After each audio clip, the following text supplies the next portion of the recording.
Olá a todos, como é que vocês estão? Aqui sou eu novamente, Helder de Araújo, no seu canal Luz, no fim do túnel. Hoje é dia 24 de maio de 2024, é uma sexta-feira, 7 horas e 2 minutos da manhã, na capital paulista, São Paulo. Dia claro, um pouco frio, por volta aí de 19 graus. A temperatura deve chegar a 27 graus aí por volta das 13 horas da manhã. Falar hoje sobre o Atlântico Sul. O Atlântico Sul, que é a parte sul do Oceano Atlântico, pertence ao Brasil e à África. Mas quem pega, quem toma, quem tem força para isso, vamos falar sobre esse assunto. Lembrem-se, hoje o assunto é geopolítica brasileira, especificamente a geopolítica da região amazônica. Eu vou citar um pouco da geopolítica brasileira hoje e vamos fazer uma série de vídeos também na forma de áudio no podcast Luz no Fim do Túnel no Spotify. Lembrem-se, ser aliado dos Estados Unidos é tão ruim quanto ser seu inimigo, por incrível que pareça. Praticamente é a mesma coisa, né?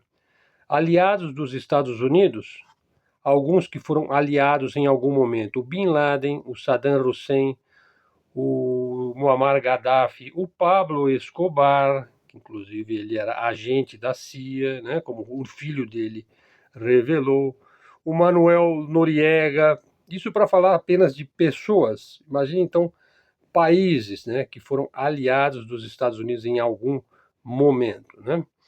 O porta-avião dos Yankees está aí no Atlântico Sul. Louvado, incensado, babado pela neodireita Miami e pela esquerda caviar brasileira.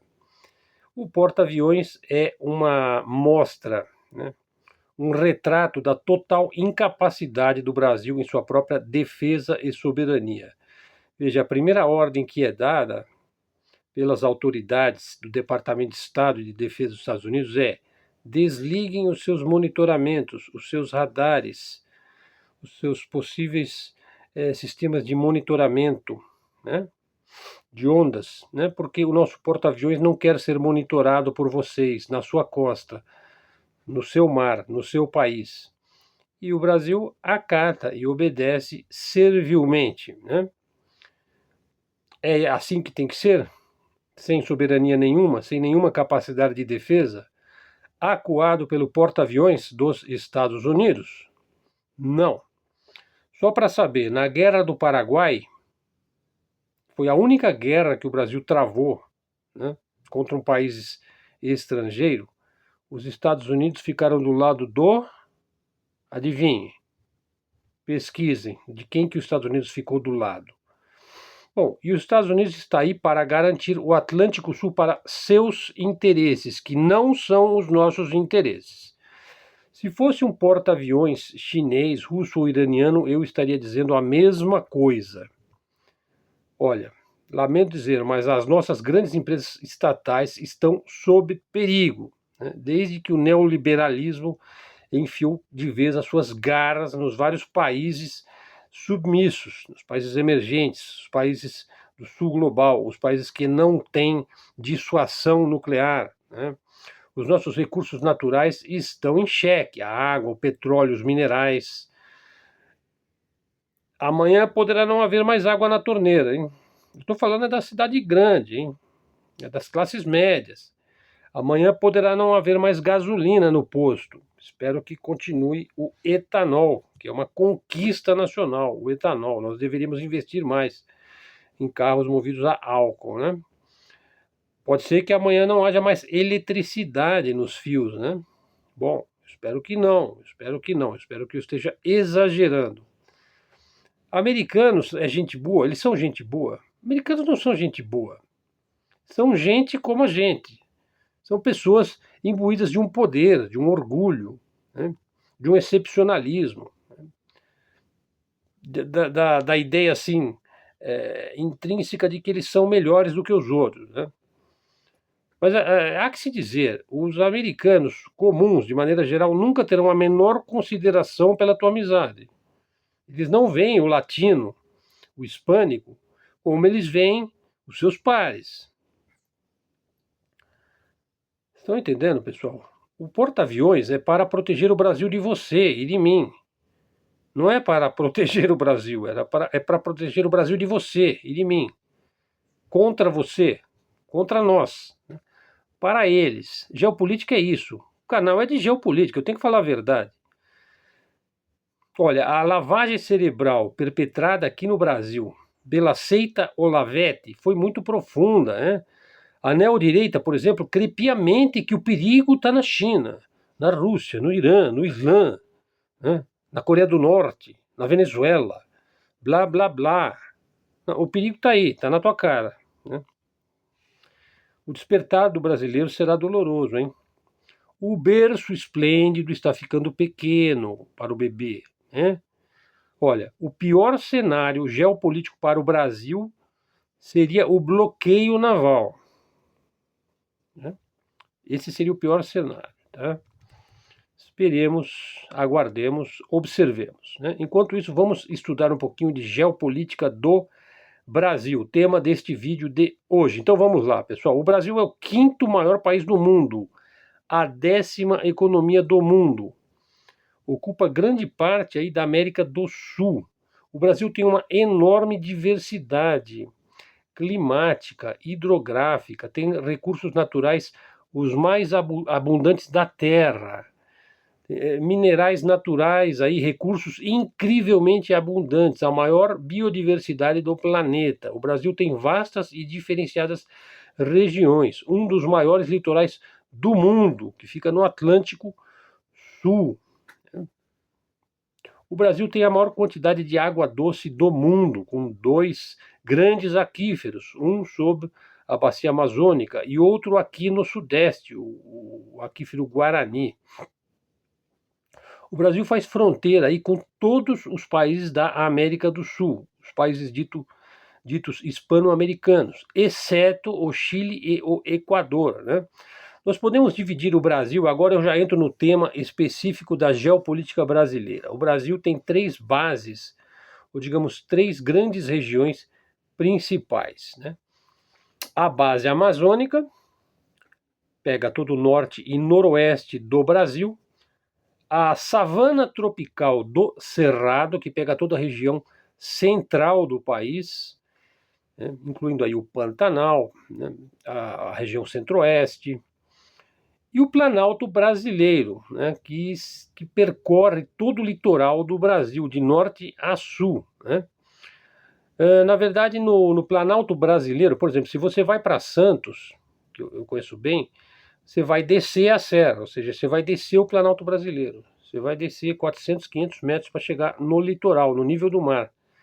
E quando você sobe, quando a gente diz, vamos subir, tipo, vamos para São Paulo, você vai subir a Serra do Mar, né? A Serra do Mar. Ela é uma parte do Planalto brasileiro, né? Você vai subir para o Planalto. Então ela percorre todo o litoral brasileiro, onde se localizam as grandes cidades, as capitais, a ocupação humana principal e urbana do Brasil. O núcleo geopolítico brasileiro fica no entorno triangulado das 3 cidades principais do Brasil: São Paulo, Rio de Janeiro e Belo Horizonte. Assim dizia a geopolítica tradicional, né? O núcleo geopolítico brasileiro, quer dizer, a influência geopolítica das 3 grandes cidades, né? Sobretudo São Paulo e Rio, e Belo Horizonte um pouco menos, né? A partir do século XXI, esse núcleo, vamos dizer, ele se expande, até pode-se dizer que ele se desloca um pouco, mas a ideia de que ele se expande, esse núcleo, esse triângulo, São Paulo, Rio e Belo Horizonte, sobretudo graças à importância do agronegócio. Então ele se expande aí para o norte do Paraná, Mato Grosso do Sul, o sul de Goiás, o sul do Mato Grosso, né? Quer dizer, é um negócio da proteína, da soja, da carne, do comércio externo brasileiro, né? Do grande comércio, e sobretudo para a China, que é um grande comprador, é o maior comprador que nós temos. Os Estados Unidos também é um grande comprador, né? Vindo em segundo lugar, né? Um outro fator importante aí dessa expansão do triângulo das 3 cidades principais é a migração, né, para essa região expandida, né, de indústrias pesadas, né? Pessoal, a indústria pesada é aquela que lida com minerais, com matérias-primas em estado bruto, né? Então as indústrias elas vão em busca de áreas menos densamente povoadas. Indústria pesada em área urbana é complicado, então ela tende a descentralizar, a se expandir para a região expandida, né? Bom, então vamos lá. E o Nordeste brasileiro? O Nordeste brasileiro foi a região mais importante do Brasil. Hoje, economicamente, a gente sabe que é o Sudeste, né? E o Sul também. Mas o Nordeste brasileiro já foi a região mais importante do Brasil. Você vê que boa parte dos políticos brasileiros, presidentes, vieram do Nordeste, né? Pelo menos até a chegada da família real portuguesa em 1808, né? Quando então o Rio de Janeiro ganha muita proeminência, né? Daí o eixo sai de Salvador, Bahia e vem para o Rio de Janeiro, Sudeste, né? E daí então você tem o crescimento do Sudeste, São Paulo, Rio, Belo Horizonte, né? E o estado de São Paulo, naturalmente, é o mais rico, o mais autônomo, o mais independente do Brasil, até os dias de hoje, né? Inclusive, isso cria até certas dificuldades, né? Eu diria até também que cria certas soluções para o governo central de Brasília. A partir de 1960, o Brasil sai do eixo Rio de Janeiro e vai para o eixo central do Brasil, no Planalto Central brasileiro, onde fica Brasília. Sobre Brasília, veja, até mesmo geopolíticos já disseram que ele introverte, ele interioriza o Brasil, tendendo a um certo isolacionismo. Sim, porque o oceano ele nos conecta, né, com a África, com a Europa, né, enquanto que o interior ele nos joga para mais interior ainda, para as profundidades da América Latina e Hispânica, né? Então vamos dizer que Brasília ela introverte o brasileiro, ela interioriza o Brasil. E ela é um eixo de unificação das grandes diferenças, não só geográficas, mas regionais, culturais, em termos de ocupação, né, em termos do tipo de atividade econômica, né, de atividades econômicas que predominam nas várias regiões, né? Então o Brasil tende a um certo isolacionismo do ponto de vista geopolítico, né? Bom, aprofundando um pouco no tema, veja, sobre a geopolítica do Brasil, convém citar a obra Atlas, Texto de Geopolítica do Brasil, de Terezinha de Castro. Veja, essa obra, ela é de 1981, né? Então você já tem muitas outras obras hoje, mais atuais, mas ainda é uma obra de referência. Para se ter uma ideia do campo de atuação, do objeto de estudo da geopolítica do Brasil na obra da Terezinha, essa obra tem 12 seções. Veja, a geopolítica de Tordesilhas, do Tratado das Tordesilhas, a partilha política feita na União Ibérica, lá na Espanha e Portugal, o sistema das donatarias, o sistema de capitanias hereditárias, né, que ainda tem uma enorme influência no legado, nas heranças, né, e nas lideranças, nas elites brasileiras até hoje, né, a evolução do território, né, quando então ele se interioriza levemente, né, a formação da nacionalidade brasileira. Sexto tema do livro, o espaço político. Aí ele vai falar da formação política, da organização política, que isso vem desde as ordenações manuelinas, afonsinas e qual que seria? E também das cartas régias, né? Manuelinas, afonsinas e a terceira não estou lembrando, né? Forma e posicionamento. Forma e posicionamento. Aí vai se falar das divisões territoriais, da formação de cada estado e depois da formação das regiões. A geopolítica do prata, veja, a geopolítica do prata, muito estudada aí, né? O Brasil tinha o Paraguai e o Uruguai como uma zona tampão entre o Brasil e a Argentina, dada uma certa disputa dentro da América Latina, né, entre o Brasil e a Argentina. E, finalmente, capítulo 9, a geoestratégia da Amazônia, que é o que eu vou abordar um pouco mais, se não for neste vídeo, no próximo, né?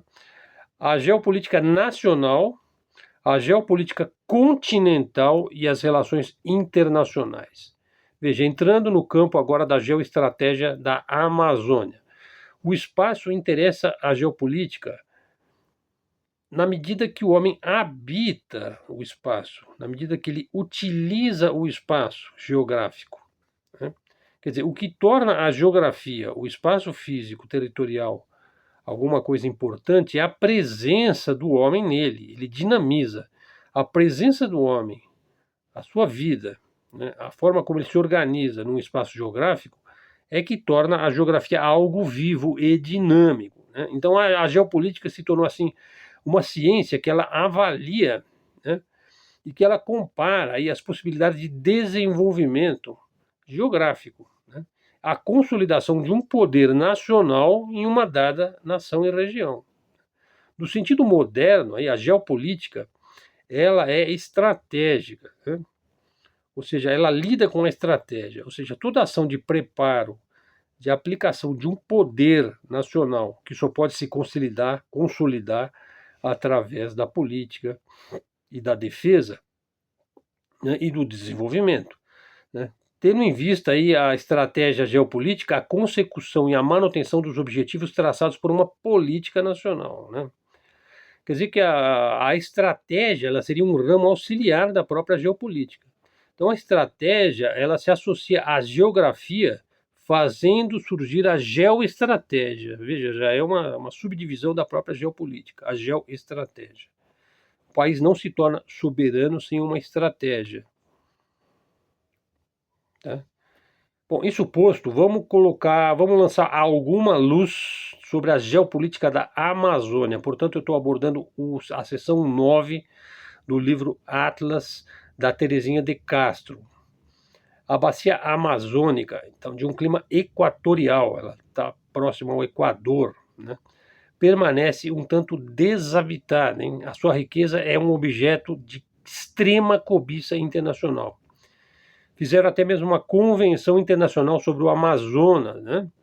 Daí o governo militar, na época do governo militar, época de um forte nacionalismo e de preocupação com defesa, foi o último momento de grande preocupação com a defesa nacional, foi na época do regime militar, que vai de 64 a 85.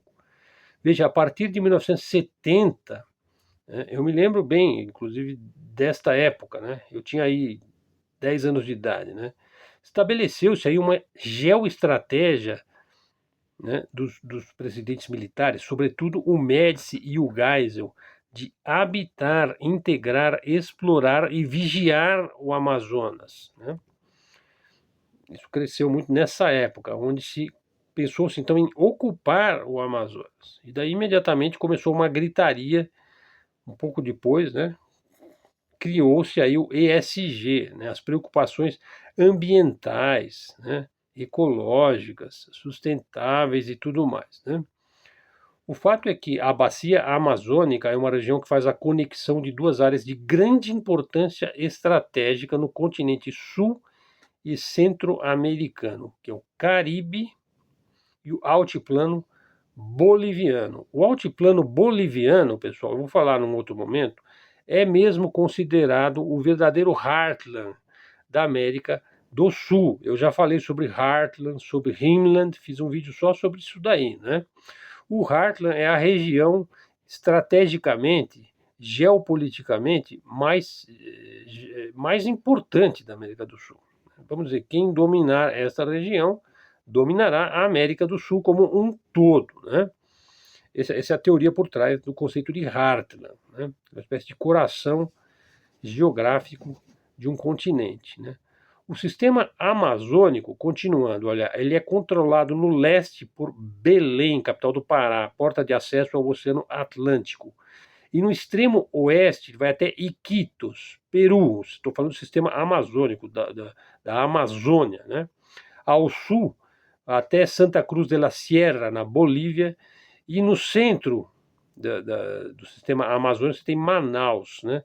Capital do Amazonas, do estado do Amazonas, cidade que controla aí o tráfego interno fluvial nas direções norte-sul, leste-oeste e norte-sul. Segundo Lewis Thumbs foi embaixador dos Estados Unidos na Colômbia de 1983 a 1985 e também foi embaixador dos Estados Unidos na Costa Rica de 1985 até 1987. Segundo Lewis Thumbs, veja a preocupação de um embaixador americano com a geopolítica da América do Sul. Ele considera aí esses 4 pontos que eu citei, aí, leste por Belém, vai Iquitos do Peru até Santa Cruz de la Sierra, Bolívia, e ao centro por Manaus. Esses 4 pontos geopolíticos mais fortes da bacia amazônica. Você vê a preocupação, a mentalidade geopolítica de um embaixador americano no Brasil. Já delimitou ali o espaço, os 4 pontos cardeais ali da geopolítica da Amazônia, né? Considerada a maior rede hidrográfica do mundo, a bacia amazônica é limitada ao norte pelo Planalto das Guianas, ao sul pelo Planalto brasileiro e ao oeste pela Cordilheira dos Andes. E no extremo leste você tem lá o Oceano Atlântico. Veja, ela tem uma enorme área, pessoal, de 6 milhões e 500 mil quilômetros quadrados, sendo que 70% da Amazônia se encontra dentro do Brasil, né? Dentro das fronteiras brasileiras. E os outros 30% da Amazônia como um todo estão no Peru, na Bolívia, no Equador, na Colômbia e na Venezuela. Se nós incluirmos a bacia do Tocantins-Araguaia, mais a bacia amazônica, nós teríamos uma área aí de 7 milhões de quilômetros quadrados. Ou seja, uma área quase do tamanho do próprio Brasil. Né?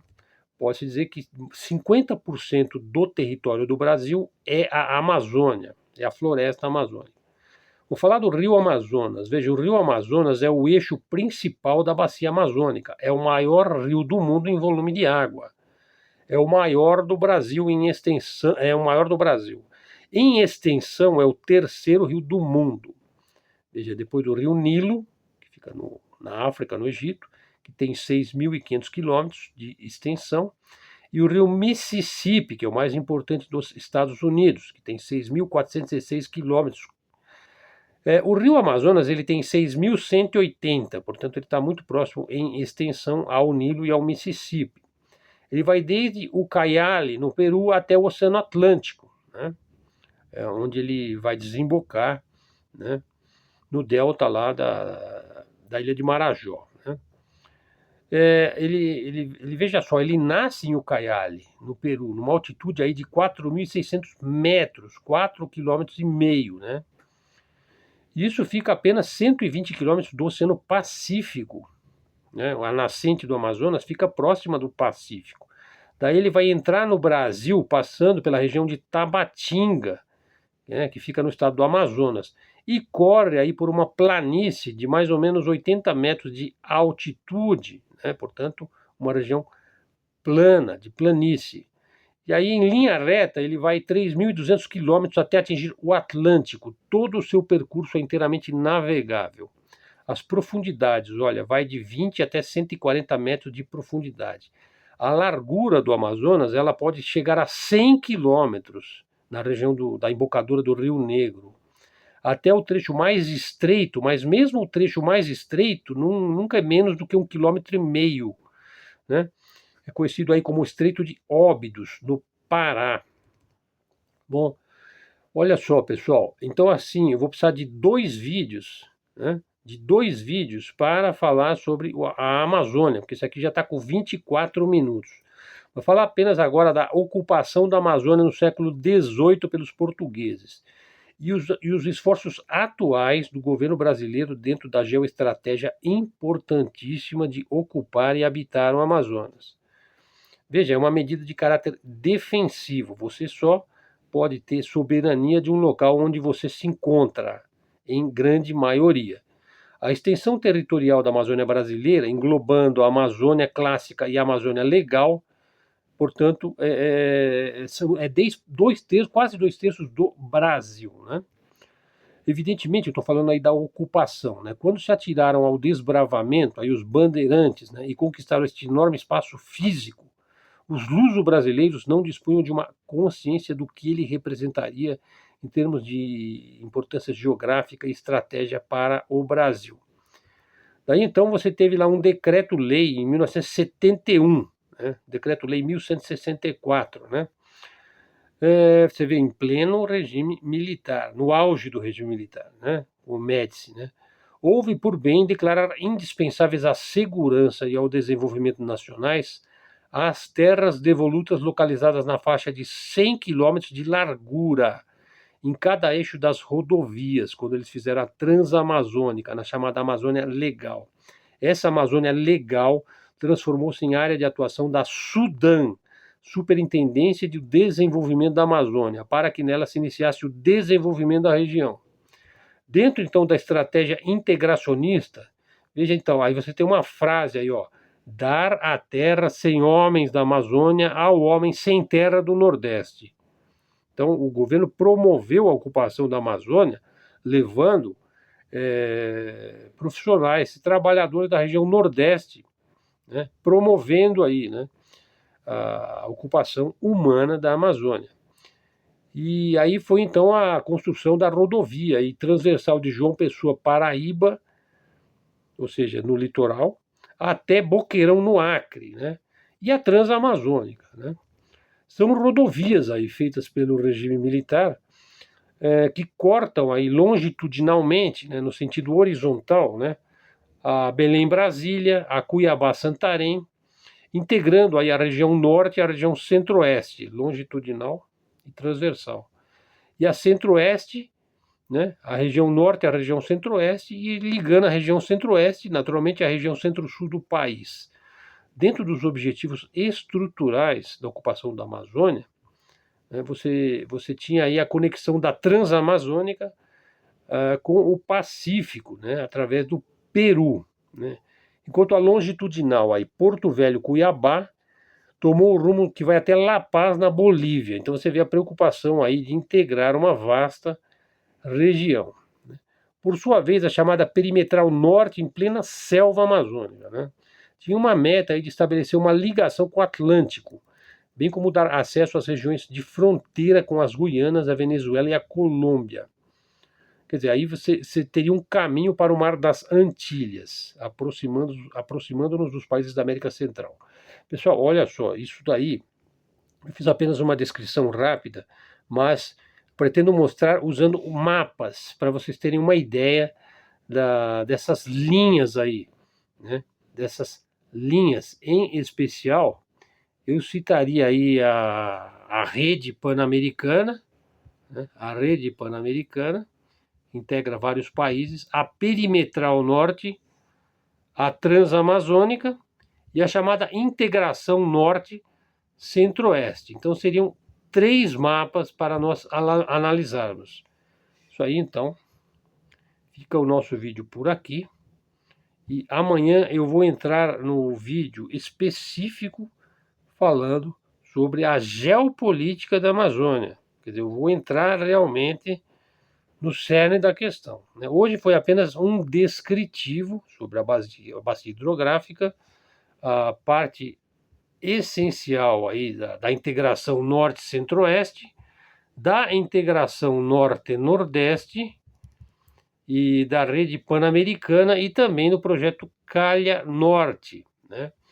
Então, no vídeo de amanhã, que vai ser uma sequência desse aqui, nós vamos precisar de alguns vídeos para começar a falar especificamente. O canal vai estar focado em geopolítica do Brasil, para o Brasil, geopolítica dos brasileiros. Então é um momento oportuno para a gente falar disso, no momento em que nós estamos sendo acuados e fustigados aí por um porta-aviões do Rabino San, este belicoso ser, né, que está perdendo posições na Ásia, vamos falar a real, né? Ontem a Taiwan está cercada pela China. Ontem mesmo eu disse que a China tem 13 estaleiros, os Estados Unidos tem 7, né? Os Estados Unidos está perdendo posições na África. preocupadíssimo com o Oriente Médio, né? Está tentando ao máximo evitar uma guerra com o Irã. Portanto, o tio Sam está perdendo posições no mundo. É por isso que ele está obcecado em ocupar militarmente, em termos de marinha, aviação aérea, principalmente usando aí o seu porta-aviões. É bom que se diga, o porta-aviões aí dos Estados Unidos tem um poder militar superior a todo o poder militar da América do Sul inteira, né? Bom, pessoal, é isso. Vamos em frente, vamos começar a nos preocuparmos com a defesa do Brasil. E o futuro da defesa, eu já disse, são drones, mísseis hipersônicos, capacidade cibernética, espacial, eletromagnética. Isso não se faz sem pesquisa e desenvolvimento e sem coesão intelectual, universitária, coesão social, política, né? Precisa sair dessa dicotomia direita versus esquerda e começarmos a nos preocupar com o Brasil dos brasileiros, os brasileiros do Brasil, que somos nós. Pessoal, obrigado por sua atenção. Ficou um canal ficou uma espécie de uma videoaula, né, de um cunho mais didático para entrar no tema da geopolítica do Brasil. Obrigado a todos. Nosso canal aqui de livre expressão, livre comunicação, canal de mídia alternativa, de mídia independente. E viva o Brasil, pessoal! E vamos em frente. Até a próxima. Fiquem com Deus.